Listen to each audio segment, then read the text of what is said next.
Nesta semana, estudamos o prólogo de João, ou seja, a introdução de João ao seu evangelho. Estudamos João no capítulo 1, dos versos 1 até o 18. Nós vimos neste texto a abordagem da realidade cósmica do Senhor Jesus Cristo. Jesus é Deus. Ele é desde os tempos eternos, portanto, ele é pré-existente, ele é eterno. Ele é o Criador de todas as coisas, o Criador dos seres humanos, o Criador dos animais, o Criador da natureza.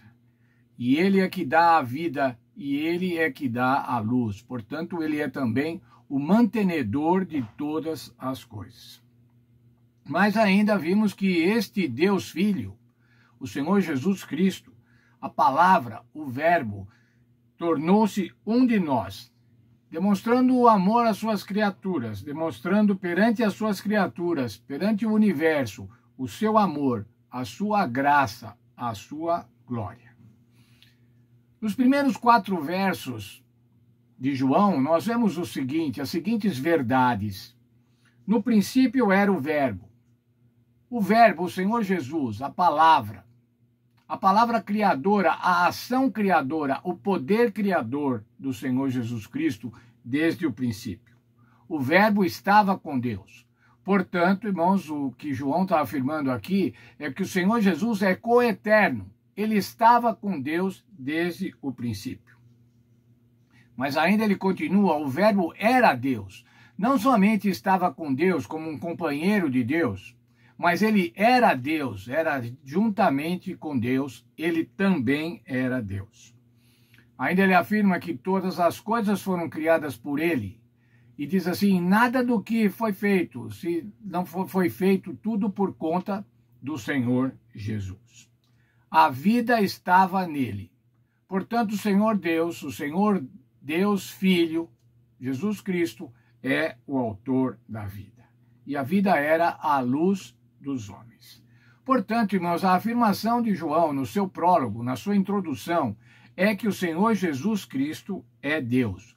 O Senhor Jesus Cristo é divino. Veja, por favor, comigo outro texto agora de Hebreus. Hebreus capítulo 1, verso 3. Vimos esse texto também durante esta semana. Ele, ou seja, o Senhor Jesus Cristo, é o resplendor da glória e a expressão exata do seu ser, do que ser de Deus o Pai, sustentando todas as coisas com a palavra do seu poder. Olhando melhor esse verso, nós podemos encontrar o seguinte, o que é essa expressão? Por que a Bíblia usa essa expressão, a expressão exata? No texto bíblico quer dizer que ele é como uma impressão, como um selo gravado, gravando a imagem do Senhor Deus Pai. E sustenta todas as coisas com a palavra do seu poder. Ou seja, como diz outra tradução, com o poder, a força da sua autoridade. Portanto, João apresenta no prólogo o Senhor Jesus como Criador, como mantenedor e como resgatador. Veja ainda, Deus o Filho se manifestou aos seres humanos. João capítulo 1, 14. E o Verbo se fez carne e habitou entre nós, cheio de graça e de verdade, e vimos a sua glória, glória como do unigênito do Pai. O Senhor Jesus, o Deus Filho, veio habitar conosco. Ele não veio de passagem, irmãos, mas ele veio habitar conosco.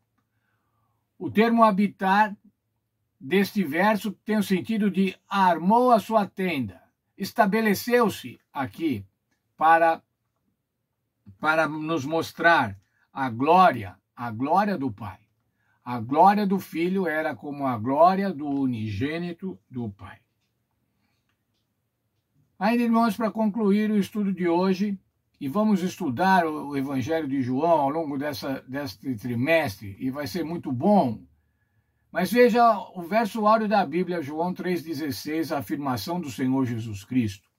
Ou melhor, a afirmação de João acerca do Senhor Jesus Cristo. Porque Deus amou o mundo de tal maneira que deu seu Filho unigênito, para que todo aquele que nele crê não pereça, mas tenha a vida eterna. Qual é o objetivo, então, do Evangelho? O objetivo do Evangelho é demonstrar o objetivo de Deus.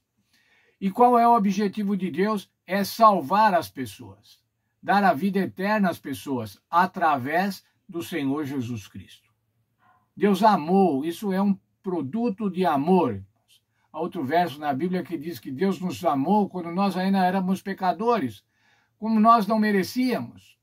Se olharmos ainda o texto de Paulo lá em Filipenses, diz como é que o Senhor Jesus fez, deixou de ser Deus, passou a ser servo, servo como ser humano, sujeito à morte, morte de cruz. Para quê, irmãos? Para nos salvar. A Bíblia Sagrada, irmãos, é a demonstração concreta de que o Senhor Deus quer salvar cada um dos seus filhos, quer salvar cada um de nós. E eu quero recordar o verso áureo da primeira lição que estudamos neste trimestre. Crer no Senhor Jesus Cristo. Qual é o objetivo do Evangelho de João? O objetivo do relato dos milagres, e nós vamos ver durante este trimestre, muitos dos milagres do Senhor. Qual é o objetivo da descrição desses milagres? É para crer que Jesus é o Cristo, que é o Filho de Deus, que é o Verbo, e crendo, tenhamos vida eterna no seu nome. Que Deus nos abençoe, irmãos, e que o estudo desse trimestre, o estudo do Evangelho de João, nos aproxime mais do Senhor Jesus Cristo. Faça com que creiamos mais no Senhor Jesus Cristo. Faça com que depositemos a nossa esperança, a nossa vida no Senhor Jesus Cristo. E dessa forma, então, irmãos, como diz o verso lá, João 20, 31, vamos crer no Senhor Jesus Cristo e dessa forma vamos ter vida no seu nome. Que Deus abençoe a cada um de nós. Vamos orar. Obrigado, Senhor, pelo estudo que tivemos nesta semana, quando vimos os milagres do Senhor Jesus Cristo, quando vimos o Senhor Jesus Cristo como ser divino, capaz de realizar milagres. E dessa forma, então, Senhor, queremos agradecer por esse estudo. Agradecer porque o Senhor preservou esse texto na Bíblia Sagrada, para que nós conhecêssemos ao Senhor Jesus Cristo, creamos, então, no seu nome, e daí, então, obtermos a vida eterna. Nos abençoa, portanto, é o que peço em nome do Senhor Jesus. Amém. Quero que todos tenham um sábado muito feliz nas suas igrejas. Sejam felizes na escola sabatina, nas programações da igreja, feliz no convívio com os irmãos, no convívio com a família. Como costumamos dizer, sábado é o dia da alegria. Seja, portanto, muito feliz e muito alegre neste sábado.